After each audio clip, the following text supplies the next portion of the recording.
Assalamualaikum warahmatullahi wabarakatuh. Sebelum kita memulai pembelajaran pada hari ini, saya persilakan kepada ketua kelas untuk memimpin kegiatan berdoa. Silakan.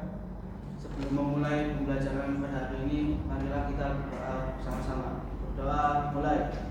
A'udzu billahi minasy syaithanir rajim.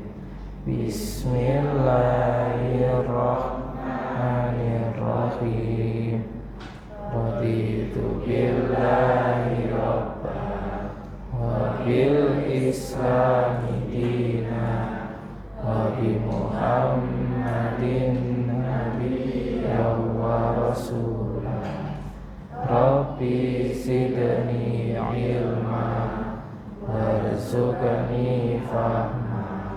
Rabbi ishrah li sadri wa yassir li amri wa hlul 'uqdatam min lisani yafqahu qawli.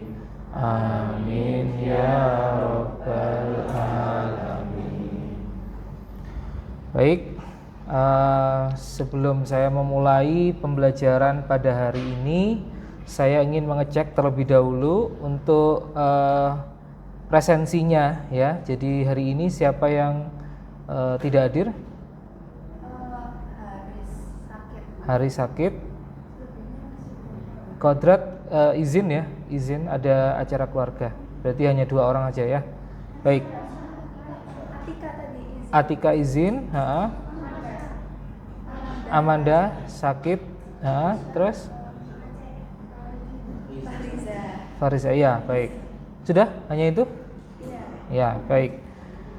Selanjutnya saya ingin menyampaikan motivasi ya kepada kalian supaya kalian lebih bersemangat untuk mempelajari materi hari ini. Motivasinya adalah video yang menceritakan kisah kehidupan Haji Agus Salim ya.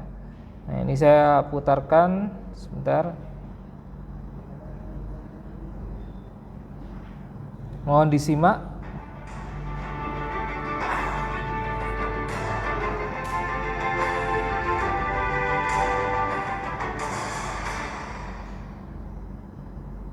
Agus Salim adalah tokoh yang berperan penting di balik pengakuan kedaulatan Indonesia oleh negara-negara lain setelah merdeka. Seperti apa kisahnya? Kita simak bersama-sama yuk teman-teman. Agus Salim terlahir dengan nama Mashudul Haq tanggal 3 Oktober 1884 di Kota Gadang, Sumatera Barat. Ia dikenal seorang jenius. Tahun 1903, Agus Salim menjadi lulusan terbaik Hoere Burger School atau setingkat SMA di zaman Hindia Belanda untuk wilayah Batavia, Semarang, dan Surabaya. Sedikitnya 9 bahasa yang dikuasainya, termasuk bahasa Jerman, Arab, Turki, Jepang, dan bahasa daerah seperti Minang, Sunda, dan Jawa. Karena itu, tahun 1905, pemerintah kolonial Belanda mengangkat Agus Salim menjadi penerjemah di Konsulat Hindia Belanda di Jeddah, Arab Saudi. Pulang ke tanah air, tahun 1915, Agus Salim diminta pemerintah Hindia Belanda untuk menyelidiki kegiatan Sarekat Islam. Ternyata, ia malah berbalik mendukung Sarekat Islam dan jadi salah satu tokohnya hingga tahun 1937. Oleh Soekarno, Agus Salim dijuluki The Grand Old Man. Pasalnya, ia adalah anggota tertua Badan Penyelidik Usaha Kemerdekaan Indonesia. Meski begitu, Soekarno dan tokoh pergerakan nasional lainnya sangat mengagumi kecerdasan serta kebijaksanaan Agus Salim. Setelah merdeka, Indonesia membutuhkan pengakuan kedaulatan dari negara-negara lain. Soekarno pun mengutus Agus Salim memimpin perwakilan Indonesia ke luar negeri untuk memperoleh pengakuan tersebut. Misi pertama Agus Salim adalah melobi negara-negara Liga Arab. Berkat keahlian diplomasinya, Mesir mengakui kedaulatan Indonesia secara de jure dan de facto pada tanggal 10 Juni 1947, disusul Suriah, Irak, Afghanistan, dan Arab Saudi. Keahlian diplomasi Agus Salim ini kemudian juga terus dipakai dalam pemerintahan lewat posisinya sebagai Menteri Muda Luar Negeri pada Kabinet Syahrir II dan III serta Menteri Luar Negeri pada Kabinet Amir Syarifuddin.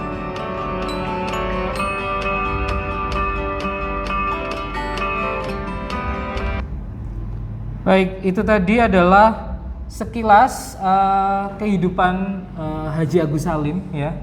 Kita ketahui bahwa beliau adalah seorang diplomat ulung ya.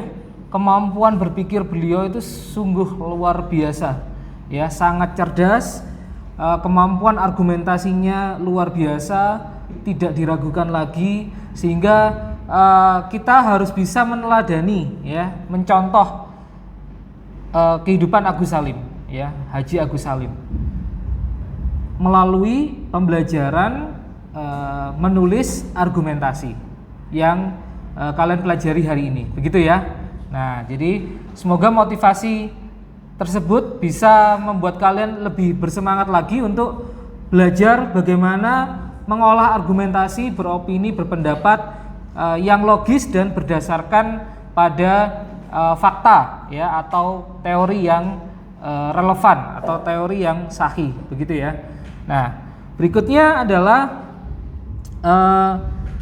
saya akan menyampaikan atau mengingatkan pertemuan sebelumnya ya. Jadi pada pertemuan sebelumnya apa yang sudah kalian pelajari? Struktur, kaidah kebahasaan, perbedaan fakta dan perbedaan opini ya. Perbedaan fakta dengan opini, begitu ya. Jadi ada 3 hal kemarin yang sudah kita pelajari bersama. Nah, apa yang sudah kalian pelajari kemarin tentu nanti akan diterapkan di hari ini, karena hari ini kalian akan menulis argumentasi. Itulah yang menjadi tujuan pembelajaran kita hari ini, yaitu peserta didik diharapkan mampu menulis teks argumentasi berdasarkan podcast yang didengarkan atau yang disimak, begitu ya. Nah, nanti kalian akan mendengarkan podcast yang akan saya sampaikan nanti. Kemudian setelah itu kalian menulis opini kalian terkait dengan isi podcast yang sudah kalian dengarkan. Apa opini kalian, tanggapan kalian berdasarkan panduan pertanyaan dari saya, begitu ya. Nah, kemudian setelah itu kalian akan berkelompok seperti pada pembentukan kelompok sebelumnya, berpasangan ya.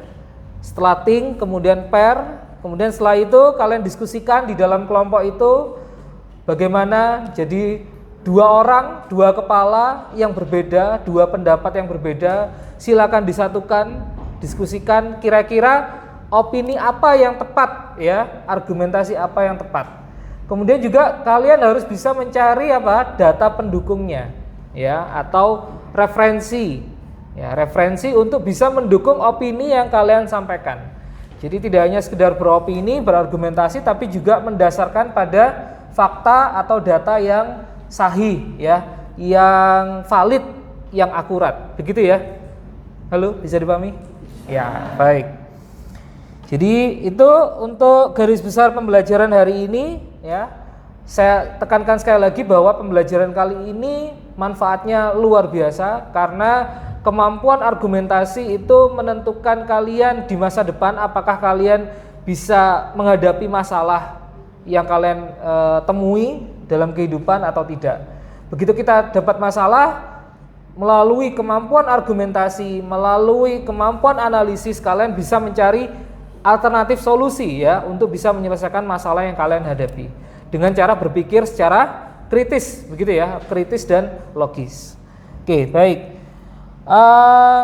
Saya juga punya 2 pertanyaan ya, untuk bisa kalian renungkan, tidak perlu dijawab, tapi kalian renungkan saja. Pertanyaan pertama adalah apakah setiap argumentasi yang disampaikan itu harus disertai dengan data pendukung? Ya, data pendukung itu maksudnya adalah fakta yang didasarkan pada keilmuan ya, basisnya adalah basis ilmu. Nah, kemudian yang kedua, bagaimana bentuk data pendukung atau sumber referensi yang sahih itu? Apakah semua referensi di internet itu bisa dikatakan referensi yang sahih, yang valid? Apakah ketika kalian mencari referensi di Blogspot itu juga sudah merupakan referensi yang sahih, valid ya? Nah, itu tentu akan kalian perhatikan nanti ketika mencari referensi. Baik, untuk kegiatan pertama kalian akan menyimak podcast dari saya. Nanti akan saya perdengarkan podcast. Ini podcast agak kontroversial ya, karena memang argumentasi itu perlu masalah-masalah yang kontroversial. Ada pro dan kontra di situ. Gitu ya, jangan kaget nanti kalau ada beberapa yang loh kok begini ya pendapatnya. Nah, itu silakan nanti kalian diskusikan begitu ya. Baik, sambil dipersiapkan secara individu ya, secara individu kalian siapkan buku catatan kalian sambil mendengarkan, sambil dicatat poin-poin penting dari podcastnya tadi ya. Setelah itu kalian tanggapi ya, kalian beri opini, beri tanggapan, beri argumentasi ya. Kalian susun argumentasi kalian, apa pendapat kalian tentang isi podcast yang kalian dengarkan nanti, gitu ya. Baik.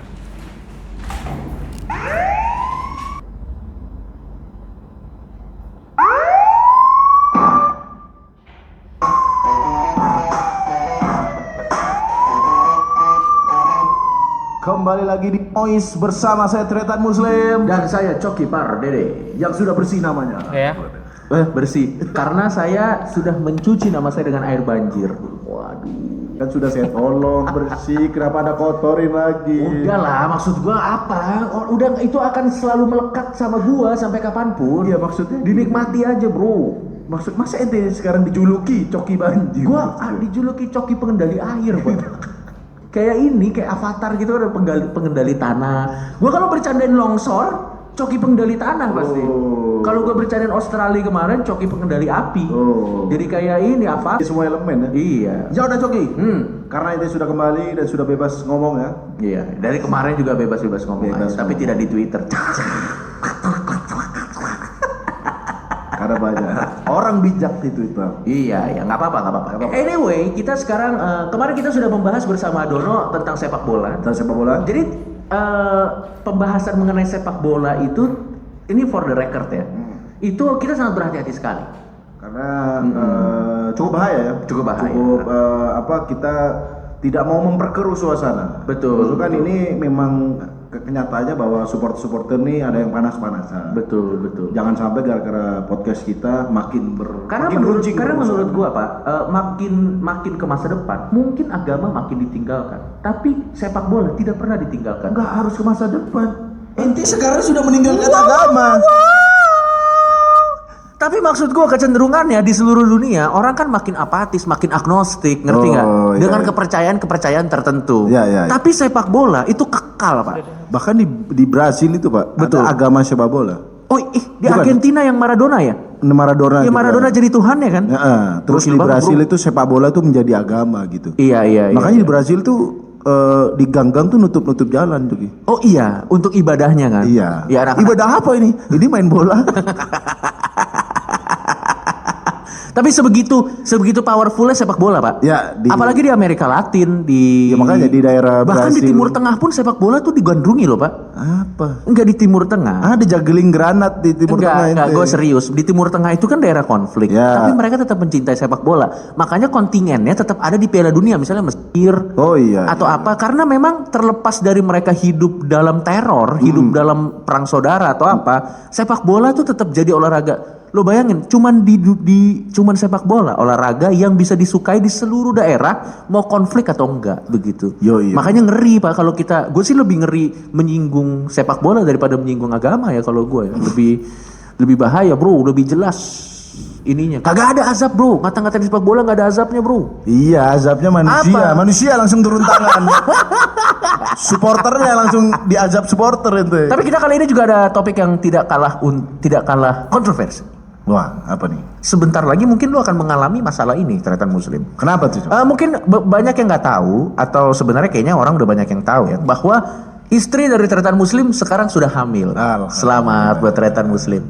Yang tandanya tretan muslim akan jokesnya semakin aman. Karena ini juga ada masalah, Coki. Kan kalau kita istri hamil, kalau istri hamil kita nggak boleh jorok. Oh iya benar. Sedangkan konten kita kontennya aja musuh masyarakat.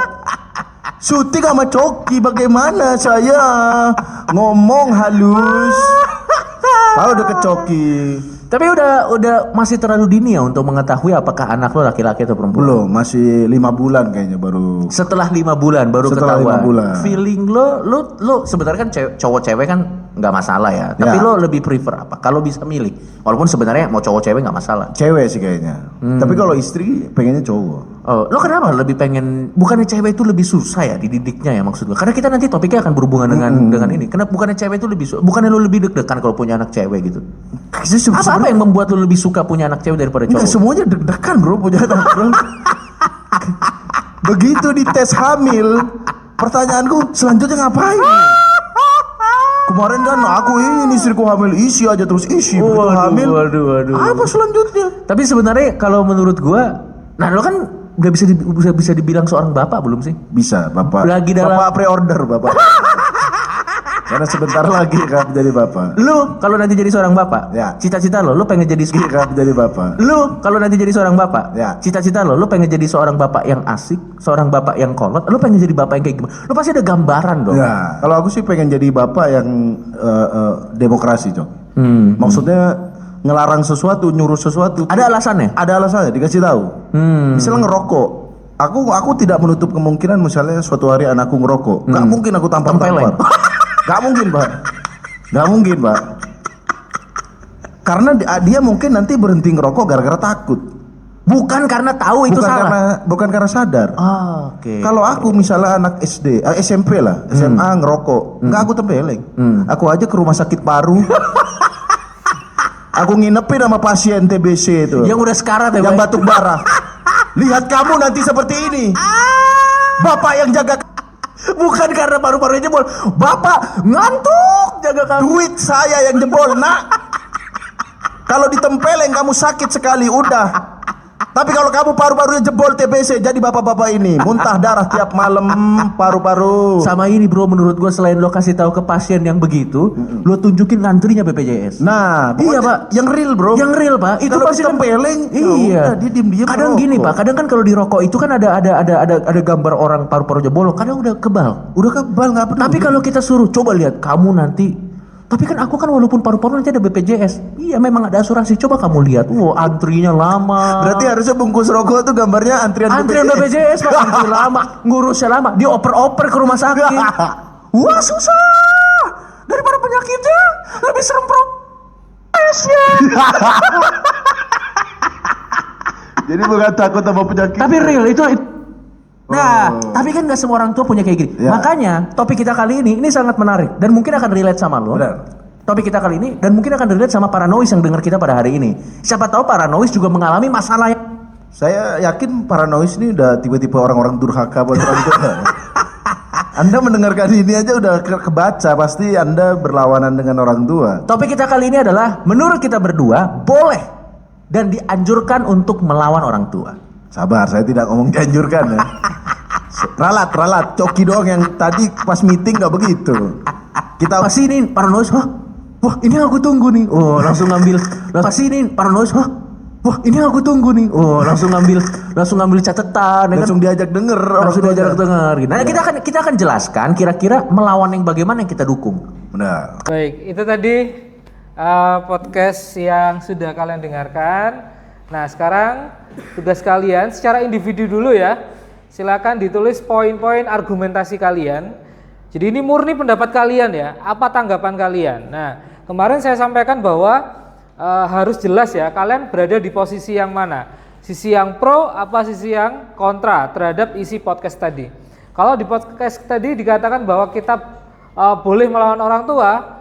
Nah, mosinya itu atau pernyataannya itu silakan kalian sikapi. Artinya kalau kalian setuju berarti kalian pro terhadap mosi tadi atau pernyataan tadi. Kalau kontra berarti ya tidak setuju. Ya. Nanti apa argumentasi kalian tulis ya, poin-poin. Kemudian setelah itu cari referensinya supaya argumentasi kalian tadi semakin kuat. Begitu, paham ya? Secara individu dulu, silakan kalian tulis ya. Saya beri waktu mungkin 10 menit ya. 10 menit untuk menulis poin-poinnya, kemudian mencari referensinya. Ya. Mencari referensinya supaya argumentasi kalian semakin kuat. Gitu ya. Baik, silakan. 10 menit.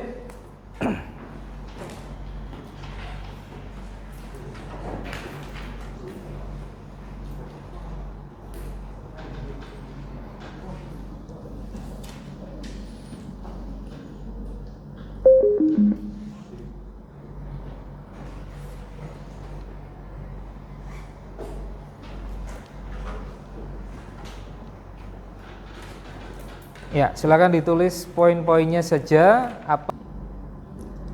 Sekali lagi saya ingatkan untuk mencari referensinya ya. Jadi tidak hanya sekadar menulis argumentasi atau opini kalian, tetapi juga perkuat opini kalian tadi dengan referensi ya. Sekali lagi referensi yang sahih ya. Jangan yang di Blogspot atau di WordPress atau di Wikipedia ya.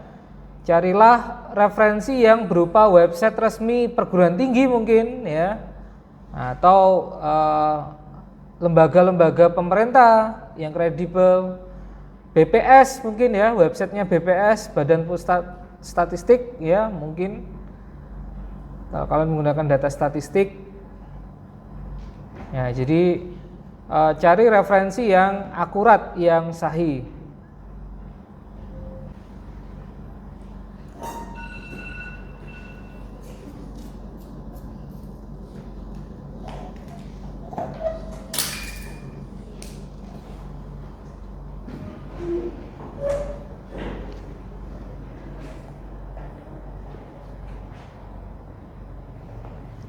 Ada kesulitan? Enggak ada ya.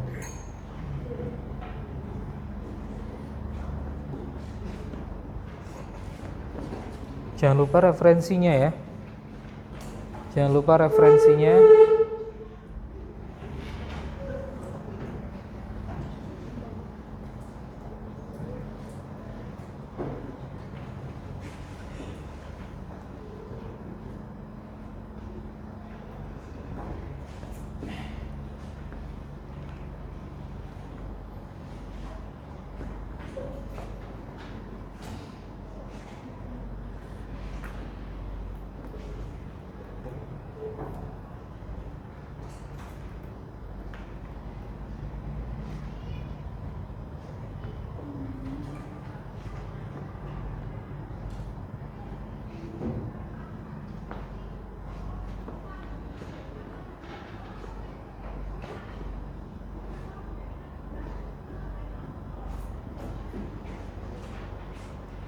Dua menit lagi ya. Ya. Kalau misal data kayak gitu termasuk bisa nggak? Oh iya boleh. Boleh. Dari mana itu? Ini dari survei National Adolescent Mental Health. Oh iya. Ada lembaga surveinya kan ya? Iya. Yes.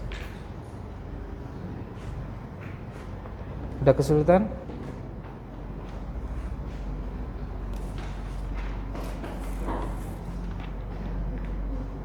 Ada kesulitan nggak?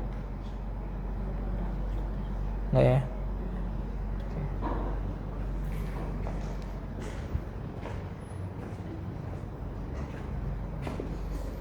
Baik, saya rasa cukup ya. Sekarang saatnya kalian untuk berpasangan ya, berpasangan dengan teman yang kemarin sudah saya tentukan, kelompoknya sudah saya tentukan. Kalau lupa saya tampilkan lagi ya. Nah ini silakan kalian berpasangan sesuai dengan pembagian kelompok kemarin.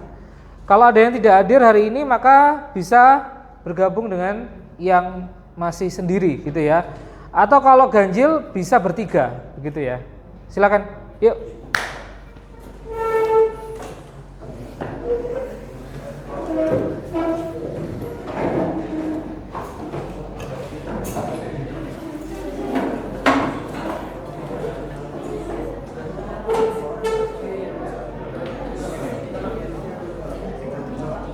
Oke, kalau sudah silakan. Halo, perhatikan dulu sebentar. Halo. Ya, perhatikan dulu. Kalau sudah membentuk kelompok ya, silakan sekarang diskusikan ya, diskusikan tentang apa yang menjadi keputusan kalian atau hasil diskusi kalian. Kalau misalkan tadi setiap individu punya pandangannya masing-masing kan ya. Mungkin sekarang ada perbedaan pendapat. Nah, dijadikan satu. Artinya kalau misalnya satu pro, satu kontra, maka silakan diskusikan. Ini nanti yang disampaikan pro atau kontra, begitu ya. Nah, sampaikan. Alhamdulillah kalau misalnya dua-duanya sama-sama pro atau sama-sama kontra, sehingga tidak perlu ada diskusi ulang ya. Nah, jadi silakan kalian diskusikan dengan teman kalian masing-masing apa yang menjadi isi atau hasil diskusi kalian nanti. Nah, kemudian kalau sudah, perhatikan sebentar. Kalau sudah selesai diskusinya, nanti kalian tulis diskusinya di sini ya. Di lembar kerja peserta didik ini. Ya, judulnya adalah lembar kerja peserta didik menulis teks argumentasi. Nah, di sini nanti kalian tulis nama kalian, berarti dua atau tiga orang ya. Yang mengisi hanya satu orang saja, ya. Jadi tidak perlu semuanya mengisi. Kemudian nanti kalian tuliskan hasil diskusi kalian, ya. Apa? Teks argumentasi kalian judulnya apa? Beri judulnya. Kemudian nanti kalian tulis poin-poin argumentasi kalian apa, beserta data pendukungnya atau referensinya. Jelas ya? Jadi sekali lagi tidak hanya isi argumentasi saja, tapi juga di bawahnya perlu ada data pendukungnya. Seperti yang sudah dijelaskan kemarin, ada reasoning, ada evidence. Dan terakhir nanti harus ada kesimpulannya. Ya, kesimpulannya apa? Gitu ya. Jelas? Oke, baik. Saya beri waktu 10 menit. Silakan diskusikan. Kalau sudah menemukan hasil diskusinya, tulis atau ketik di lembar kerja peserta didik. Sudah saya bagikan di grup ya.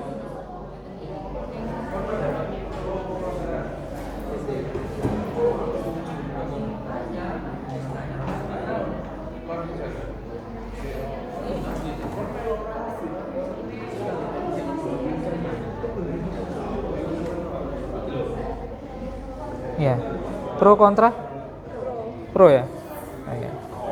Pro itu artinya boleh melawan orang tua? Boleh. Oh ya boleh.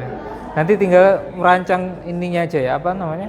Argumentasinya ya. Iya, sama referensinya. Iya.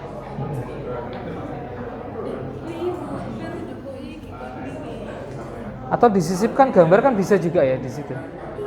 Bisa nggak? Nggak bisa ya? Atau hanya ini aja ya, berdasarkan itu.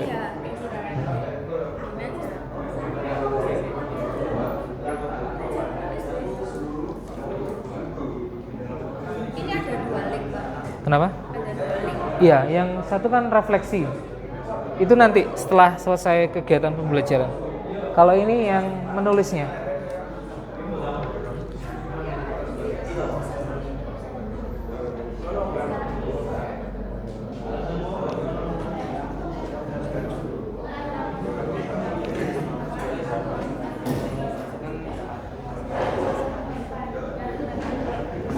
Silakan diskusikan. Coba apa yang mau didiskusikan? Sampaikan dipegang. Kalau aku nyebutin yang data aku dapetin tadi survei tingkat depresi sama kecemasan, yang di situ itu faktor paling tingginya keluarga sampai 64,7%. Apa diskusinya? Silakan. Apa? Nggak apa? Tadi mau diskusi apa? Silakan. Nggak apa-apa. kontra, yang ini pro sendiri. Ya, masih nyari alasannya. Alasannya. 2 pro, 1 kontra. 1 kontra. Oh, 1 pro, 2 kontra. Pro-nya kenapa pro? Karena saya setuju aja. Bahwa melawan orang tua boleh. Iya. Alasannya sudah ada ya? Iya, ini. Apa? Ya, satu alasan apa? Misalnya? Alasannya karena itu dibaca aja. Apa alasannya? kita boleh membantah orang tua yang korupsi, apalagi uang korupsinya digunakan untuk ibadah seperti menafkahi keluarganya, berzakat, sedekah atau pergi ke tanah suci. Orang tua yang mendapatkan posisi dan jabatan dengan suap dan sogok seperti untuk jadi PNS. Oh gitu ya. Ya. Jadi kalau orang tuanya berbuat buruk ya tentu harus dilawan ya, dibantah gitu ya. Ya. Kalau yang pro? Kontra. Yang kontra. Menurut saya melawan orang tua itu tidak boleh, karena sudah kewajiban menjadi anak harus hormat kepada orang tua. Bahkan di dalam Al-Quran surat Al-Isra disebutkan tentang larangan membantah orang tua sekalipun hanya berkata Problema ini seringkali menimpa antara anak dan orang tua ketika anak dilema karena berbeda pendapat namun berbentur dengan kata durhaka kepada orang tua yang memaksakan kehendaknya. Tapi kalau orang tuanya tadi berbuat buruk bagaimana? Iya. Tetap ditaati. Iya, namanya orang tua harus ditaati, Pak. Gimana? Namanya orang tua harus ditaati. Meskipun berbuat buruk. Ya. Gimana? Berarti pro. Nah, ya, tadi kan poinnya kan di situ. Jadi apakah kita juga harus tetap menaati orang tua atau sebenarnya kita boleh melawan orang tua, tapi dalam hal yang seperti apa? Kan begitu ya? Nah, ya udah, silakan diskusikan ya. Ini, silakan kalau sudah menemukan hasil diskusinya, sudah jadi hasil diskusinya, silakan dituliskan di situ.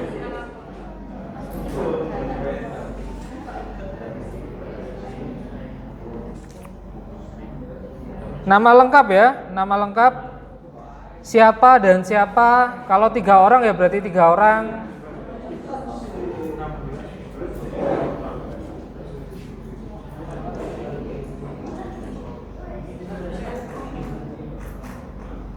Terus untuk mencari referensinya. Jadi nanti bawahnya dikasih referensi. Referensinya apa ya? Atau begini misalnya, kalau ada 3 argumentasi, setelah itu referensi. Argumentasi, referensi, terus kesimpulan. Ya. Nah. Ada lagi mau tanya kan? Ya. Kesulitan nggak? Nggak ya? Gampang ya? Ada berapa argumentasi? Banyak. Ada berapa? Tapi kita cuma nge-bold di satu aja sih. Satu argumentasi aja? 2. Iya, misalkan gini ya. Satu argumentasi, setelah itu diikuti dengan referensi. Jadi agak lebih nyambung nanti. Jadi jangan semuanya argumentasi baru referensinya di belakang. Aneh nanti jadi. Iya, jadi misalnya gini, argumentasi mau apa? Setelah itu untuk memperkuat argumentasi ini langsung disertai dengan referensinya apa. Nah, gitu ya. Kalau kesimpulan itu ditandai dengan apa? Jadi ya, dengan demikian. Nah, itu kesimpulan. Jadi kalau kalian membuat kesimpulan harus ada kata jadinya, dengan demikian, ya, gitu ya. Berdasarkan uraian tersebut, nah, dapat disimpulkan. Nah, itu juga boleh, ya. Udah siap? Ya. Baik, saya rasa cukup ya untuk diskusi kelompoknya. Sekarang waktunya untuk presentasi. Saya persilakan kepada Livia dan Farah ya untuk presentasi. Silakan.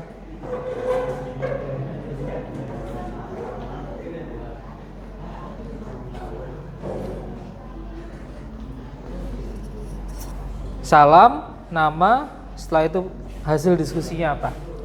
Ya. Assalamualaikum warahmatullahi wabarakatuh. Waalaikumsalam warahmatullahi wabarakatuh. Sebelumnya perkenalkan, nama saya Livia Rama Syafira, nomor urut 14. Dan saya Farah Aulia, nomor urut 9. Di sini kami mau mempresentasikan hasil diskusi kami terkait mosi kali ini. Dengarkan ya.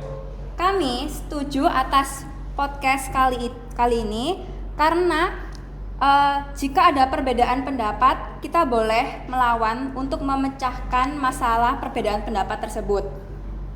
Diskusi ini tuh berdasarkan kepada adab dengan proses berpikir kritis yang dilakukan dengan kepala dingin. Dalam jurnal Universitas Negeri Yogyakarta tahun 2015 oleh Yulianto disebutkan bahwa berpikir kritis sangat dianjurkan dan dapat mendukung kemampuan memecahkan masalah. Kemudian berdasarkan survei nasional Adolescent Mental Health Survey pada 2022, remaja di Indonesia sebanyak 34,9% mengalami gangguan kesehatan mental. Yang mana di sini faktor terbesarnya adalah dari keluarga sebanyak 64,7%. Dalam bukunya yang berjudul Family Communication, Cohesion and Change, Galvin menyatakan bahwa pendidikan abad ke-21 dituntut mendidik anak-anak agar memiliki high order thinking skills atau HOTS untuk terciptanya anak yang cerdas, kreatif, dan bahagia. Dan perlunya penanaman HOTS ini dilakukan sejak anak masih kecil, apalagi saat anak sudah masuk dalam usia sekolah.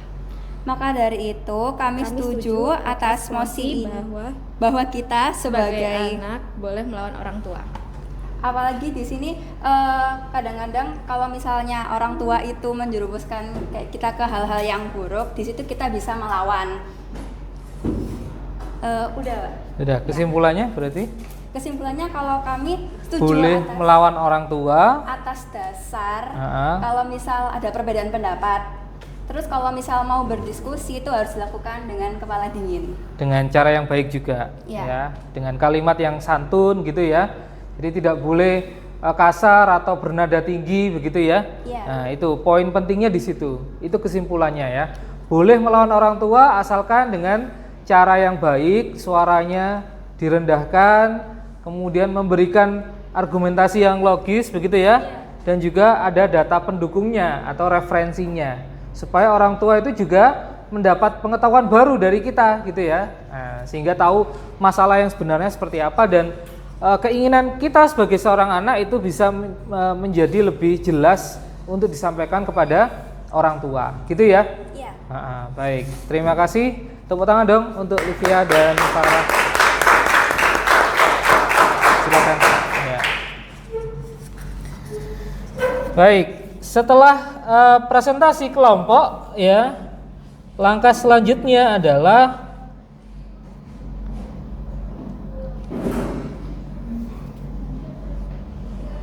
saya akan memberikan evaluasi ya, evaluasi terkait dengan kegiatan hari ini. Evaluasi yang saya berikan adalah yang pertama, sudah sangat bagus ya kegiatan pembelajaran hari ini. Kalian juga sudah aktif untuk berdiskusi, aktif mencari referensi ya untuk memperkuat opini kalian atau argumentasi kalian. Dan kemudian tadi presentasinya juga sudah sangat luar biasa. Kalian bisa menyampaikan referensi yang tepat ya, argumentasi yang logis dan kesimpulannya juga sudah sangat tepat gitu ya. Itu evaluasi dari saya. Kemudian saya juga akan memberikan lembar refleksi kegiatan pembelajaran. Nah, di sini sudah saya siapkan, silakan kalian akses. Judulnya adalah lembar refleksi peserta didik dalam kegiatan pembelajaran menulis teks argumentasi, begitu ya. Jadi saya tidak menyuruh maju untuk menyampaikan secara lisan, tetapi saya berikan lembar refleksinya. Bentuk refleksinya adalah dengan menuliskan lembar refleksinya ini. Kalian mengisi lembar refleksi ini. Yang pertama nama, ya, nama lengkap kalian. Ini individu ya, bukan kelompok. Jadi individu, nama lengkap kalian. Kemudian pernyataan pertama, metode think pair share yang saya gunakan selama pembelajaran 2 pertemuan ini, menurut kalian memudahkan kalian untuk menulis argumentasi atau tidak? Nah, jadi penilaiannya untuk poin 1 itu belum baik, ya. Kemudian poin 5 sangat baik. Atau kalau mau melihat rinciannya, skor 1 belum baik, skor 2 kurang baik, skor 3 cukup baik, skor 4 baik, dan skor 5 sangat baik. Jadi itu ya maksudnya ya, 1 sampai 5 ya. Jadi silakan kalian beri skor. Kemudian metode think pair share mampu mengembangkan kerjasama dalam satu kelompok. Nah, bagaimana pendapat kalian, refleksi kalian? Kemudian media podcast tadi yang sudah saya sampaikan memudahkan kalian nggak untuk menulis teks argumentasi? Kalau memudahkan, ya berapa skornya? 4 atau 5 atau 3 mungkin? Ya terserah kalian ya. Sesuai dengan refleksi kalian. Waktu yang disediakan untuk menulis argumentasinya tadi cukup atau bagaimana atau kurang? Apakah guru membimbing dalam proses diskusi dan menulis argumentasinya tadi? Nah, silakan kalian tuliskan refleksinya, gitu ya. Silakan, saya beri waktu 5 menit. Nama lengkap ya, bukan nama panggilan, nama lengkap.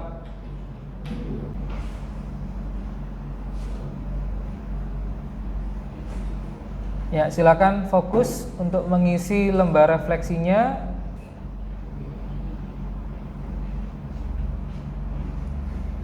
Sesuaikan dengan apa yang sudah kalian terima hari ini dan kemarin ya.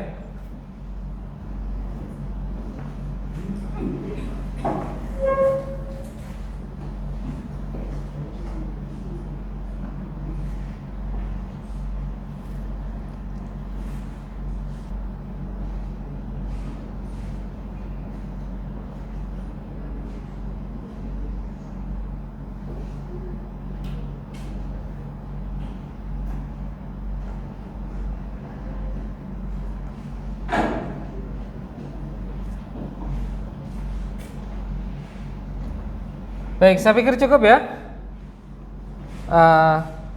Berikutnya saya akan menyampaikan rencana tindak lanjut. Ya, rencana tindak lanjut yang akan saya sampaikan maksudnya adalah apa yang akan kalian lakukan setelah pertemuan hari ini. Artinya di pertemuan berikutnya kalian akan melakukan apa atau melaksanakan kegiatan yang seperti apa.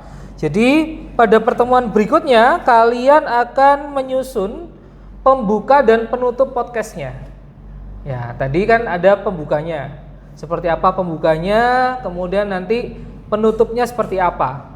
Karena podcast itu bukan seperti pidato ya. Kalau pidato pembukanya itu sudah pasti, pakem lah ya, sudah ada aturannya. Tapi kalau untuk podcast itu butuh kreativitas sehingga kalian perlu menyusun pembuka podcast kalian nanti seperti apa ya, penutupnya nanti seperti apa, gitu ya. Dan juga tentu kalian akan memproduksi podcast. Jadi setelah menyusun pembuka dan penutupnya, silakan kalian nanti membuat podcast ya untuk keterampilan berbicaranya. Jadi keterampilan menulisnya sudah, menulis argumentasi. Nanti berikutnya adalah keterampilan berbicaranya, yaitu menyampaikan argumentasi dalam bentuk podcast. Begitu ya. Oke, baik. Ada yang mau ditanyakan? Ya. Itu pembuatan podcast minimal durasinya. Durasinya nanti akan saya sampaikan di pertemuan berikutnya saja ya. Jadi hari ini saya menyampaikan rencana saja. Jadi pertemuan berikutnya mau apa? Nah, itu saya sampaikan hari ini supaya kalian tahu ya bagaimana nanti untuk persiapan menghadapi pertemuan berikutnya, gitu ya. Nah, untuk durasi nanti kita bicarakan. Baik, saya pikir itu untuk pertemuan hari ini. Semoga bermanfaat. Terima kasih atas perhatian kalian. Mohon maaf atas segala kekurangan. Nun wal qalami wa ma yasturun. Assalamualaikum warahmatullahi wabarakatuh. Waalaikumsalam warahmatullahi wabarakatuh. Tepuk tangan dong, sip.